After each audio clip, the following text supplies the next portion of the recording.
Mobla Productions, baby. Hit it! In this episode of Travelers in Paradise, we look for treasure on Norman Island, we learn the difference between Buccaneers and barbecue, and we get a tour of Kelly's Cove by a local.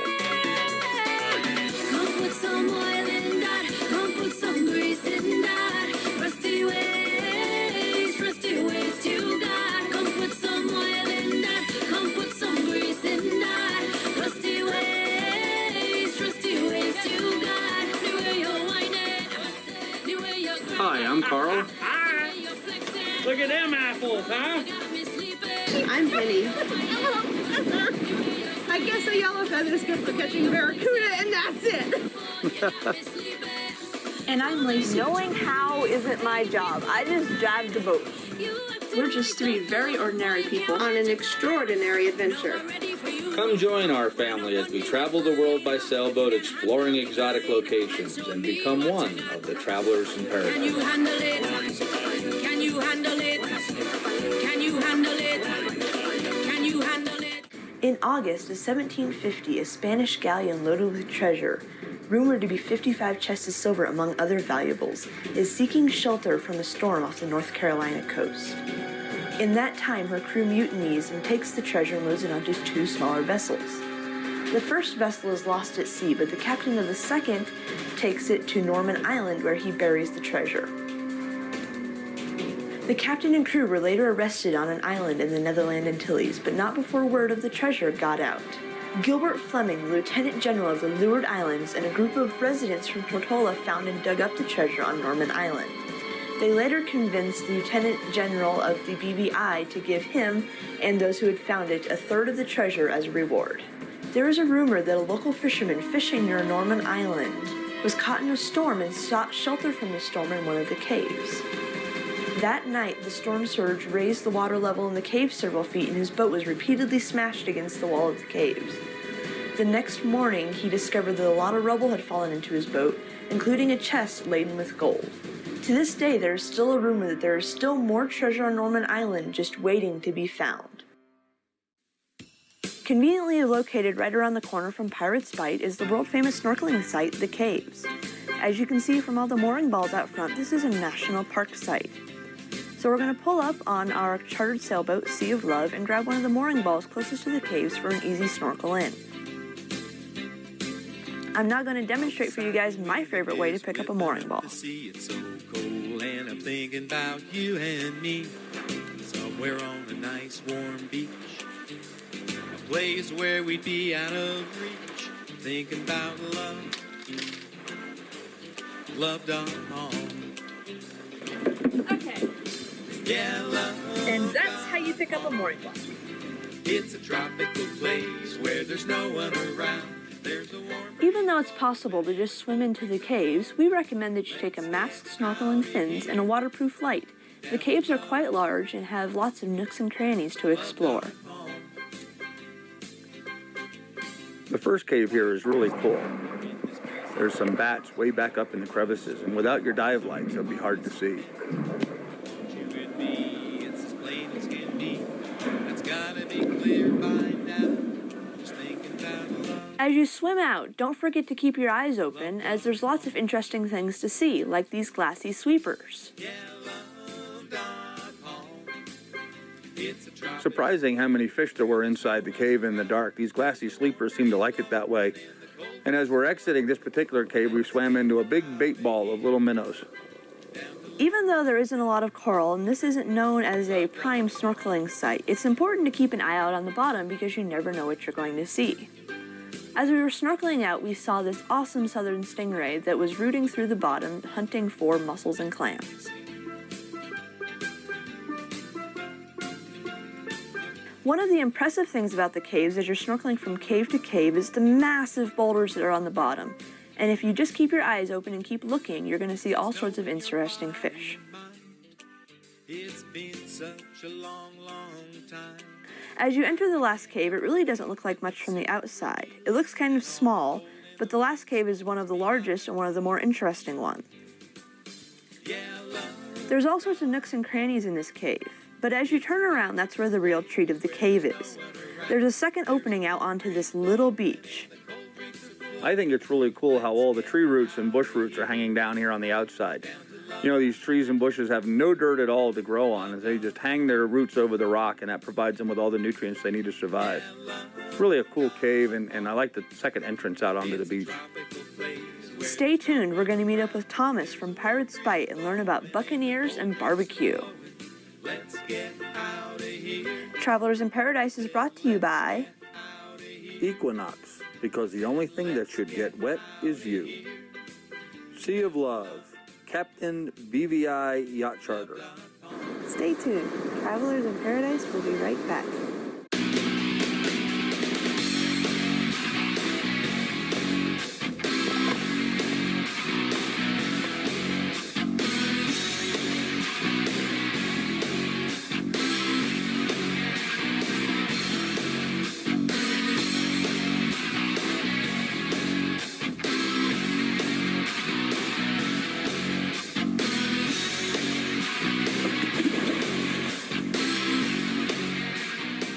Welcome back to Travelers in Paradise.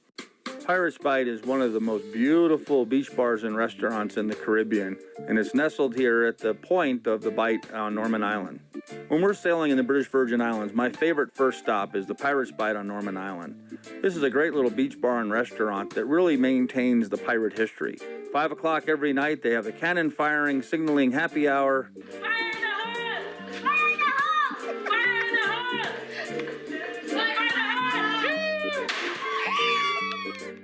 They also have a nice little museum showing some of the pirate artifacts that were found on the island.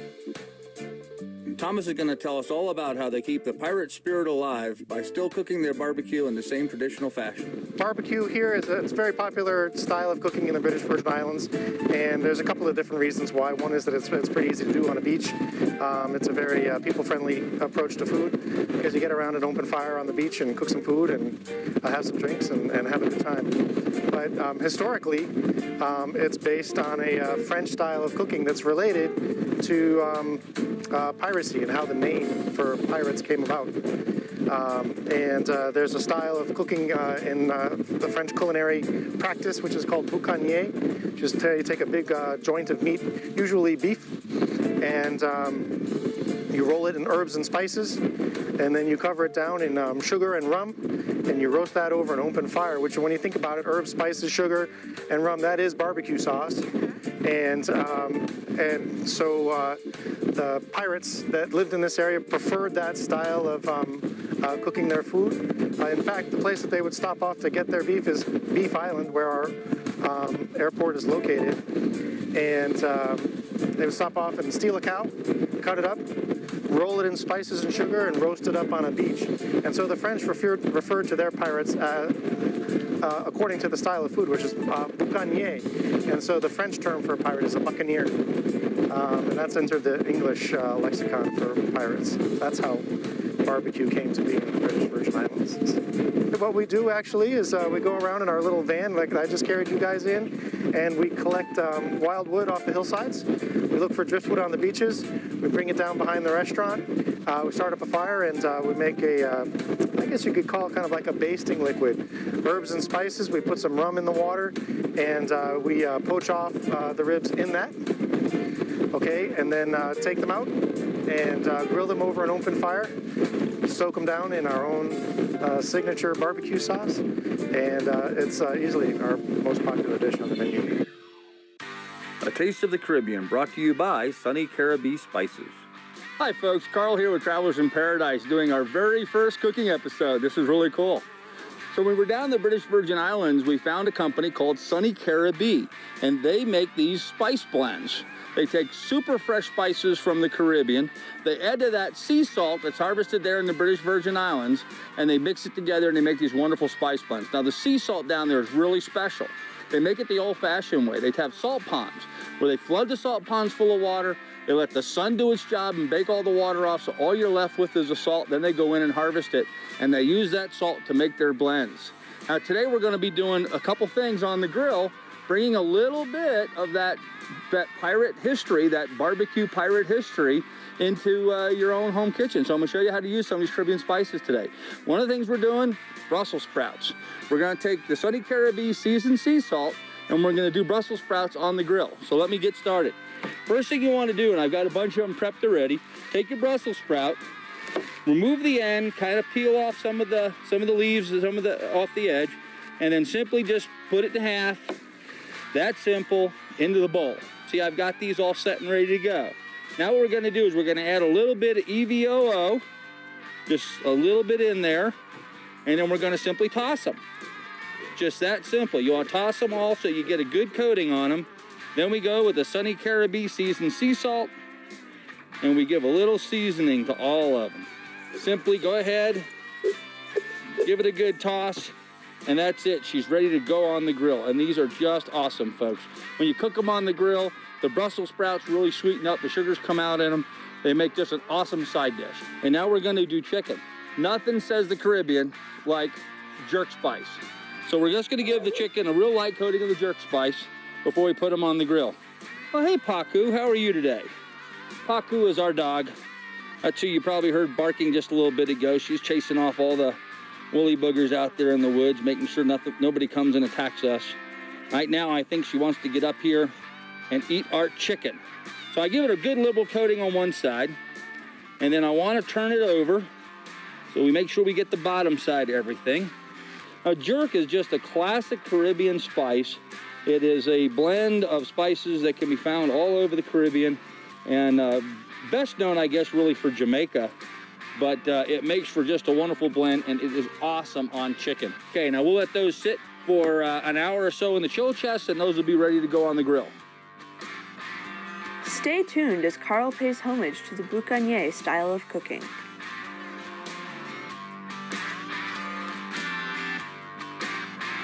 Travelers in Paradise will be right back.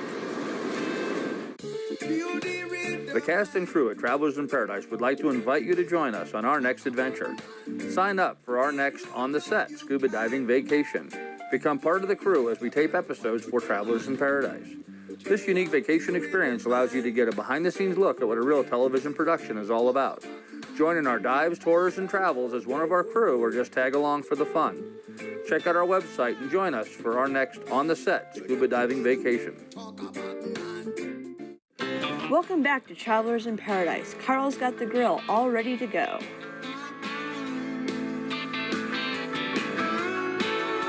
Just ready for the Brussels sprouts so I can put them in the grill. This is a little rack. You can probably buy them at most of your Mega Marts or whatever. And I just like to use a little spray, a little non-stick on it, and get it lubed up. And I'll start that in there so it can start getting warm. Now we're gonna go ahead and get the chicken on the grill first. So let's go ahead and get that started. Now the thighs are just about as meaty as the breast, so they should cook about the same amount of time. But what you really need to do with charcoal is you really got to watch your grill, because there'll be hot spots and there'll be cold spots. And if you know your grill, you'll know where to place your food to work kind of around that. That jerk spice is just, I mean, it's, you know, it really brings me right back down to the Caribbean. I mean, there we are sitting there on the beach listening to them cook the ribs or something that we did down there in the Caribbean. It really brings that home. So here you are at home. I mean, I'm back here in Montana. You can see the mountains in the background. We're cooking here in the backyard in Montana. And I'm gonna have the same meal that I would have had down there in the Caribbean, thanks to Sunny Caribbean and their fresh spices. So that's getting good and hot. Let me close that down, put a little heat to it. Okay, well, we got the grill up to 350 now. So let's just take a quick sneak peek. Oh, all right, no flamage, which is what I wanted. But you notice all that smoke? You know, it took me years to get this grill. I know it looks like an old rusty grill, but it took me years to get this grill where it's really seasoned perfectly, where we really get just some wonderful flavor out of it. And that's been a combination of years of different types of cooking in there. Chicken and ribs and steaks and lobsters and shrimp and all kinds of stuff that we've cooked over the years, different seasonings and barbecue sauces and what have you. But the combination of all that and good quality charcoal, you know, we've used hickory and we've used mesquite and applewood and all kinds of charcoals in there. And we've really got this nice seasoned grill now.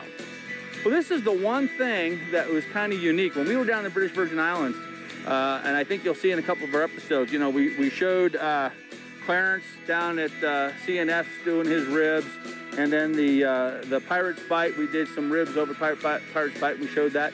The one thing we cannot duplicate here in the country, in the United States, is we can't duplicate the charcoal or the wood that they use, and that, or the seasoning in their grill, and that imparts a flavor we simply can't duplicate. But fortunately, with Sunny Caribbean Spices, we can at least have the right seasonings on our meat and make it as close to it as possible. Okay, we're just about ready to turn that chicken. Let me grab my tongs. Now, what I'm going to do to turn the chicken is I am going to open this up a little bit, because otherwise there'll be so much smoke you won't even be able to see where the chicken is. There we go. Oh yeah, just perfect. Look at that on the grill.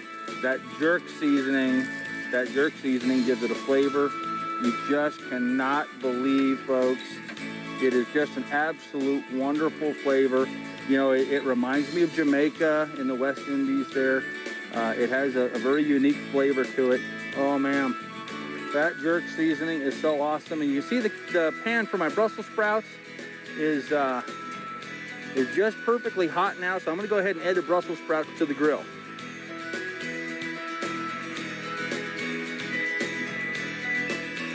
See that, you know, that kind of caramelization that they get is just what you're looking for. It really brings out the sweetness in those Brussels sprouts. We'll just see how well the chicken is done.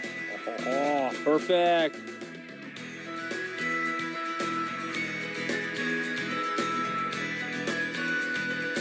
Brussels sprouts off the grill. Pull it up so I don't burn my hand. Oh man, look at those. Isn't that just perfect? And we'll get some of these beautiful Brussels sprouts cooked with that wonderful sea salt from the Caribbean. Well, here we go. A little bit of that jerk seasoning on. I'm telling you, folks, this is awesome. Don't ever trust a skinny chef, because this is the way barbecue was meant to be. Do this yourself. Get our spice blends from Sunny Caribbean. You can order them on our website at travelersinparadise.com. You can make steak, you can make pork, you can make lobster, shrimp, obviously some chicken. Get some of our spices and have yourself a Caribbean evening. Thanks, folks. Next, we get a guided tour of Kelly's Cove from a Norman Island local.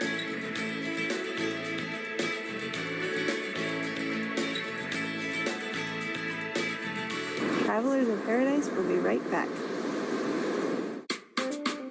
Whether you are a novice or advanced diver, Blue Water Divers has been teaching people to scuba dive and leading dive trips in the British Virgin Islands for over 30 years.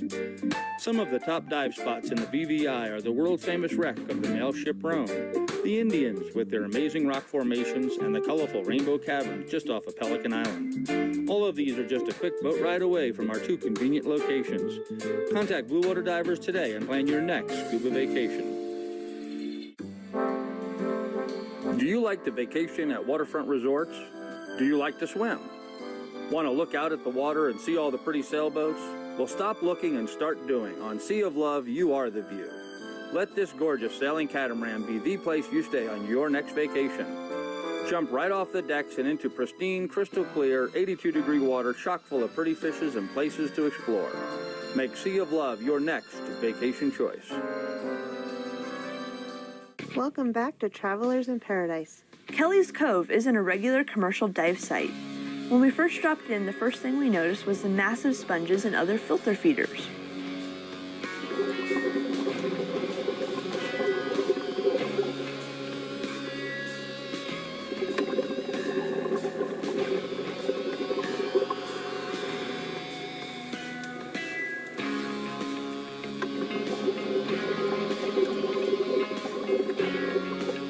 As we started exploring, we noticed that there was these beautiful black and yellow rock beauties, and in this episode they've served as our tour guides to show us all the cool things there are to see. So if we just pay attention to them, they're going to show us all of the really neat things.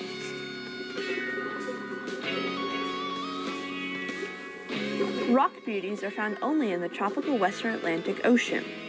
They are the smallest member of the angelfish family and very distinctive with their black bodies and bright yellow head and tail. Both adults and juveniles are highly territorial. Juveniles are almost completely yellow with a small black dot below the dorsal fin, which grows bigger as they get older. They feed mainly on sponges, but are also known to eat tunicates and algae. By following our tour guide Rocky, we found this really awesome underwater palm tree looking sponge. We think it's an encrusting sponge on a Gorgonian skeleton. A truly fascinating specimen. What do you think? If you know what it is, contact us at travelersinparadise.com.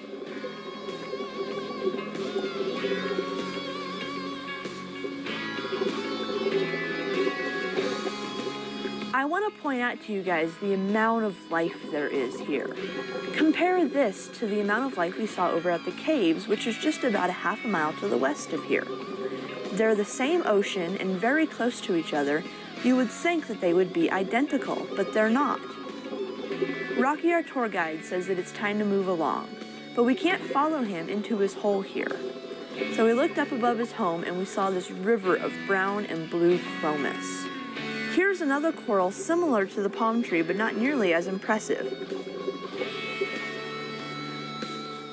This river of brown and blue chromis just kept going on and on and on. So we decided to follow it and see what we could find.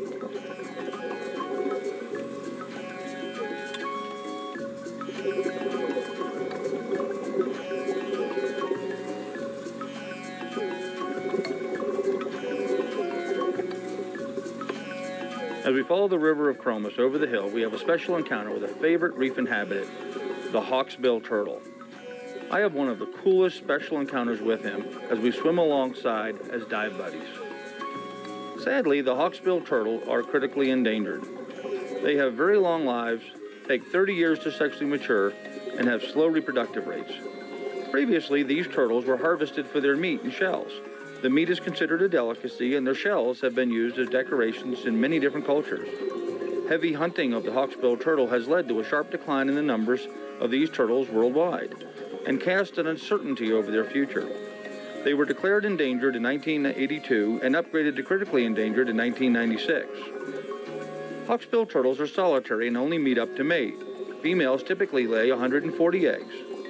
These eggs hatch at night, with the hatchlings making their way back to the ocean, drawn to it by the reflection of the moon on the water.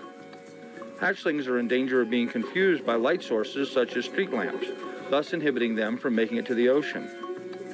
Those that do not make it back into the water by daybreak will be eaten by predators.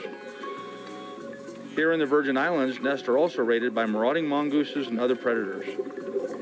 What an honor and pleasure it was just to be able to swim alongside with him in the reef. How cool to be able to share this dive with such a beautiful turtle.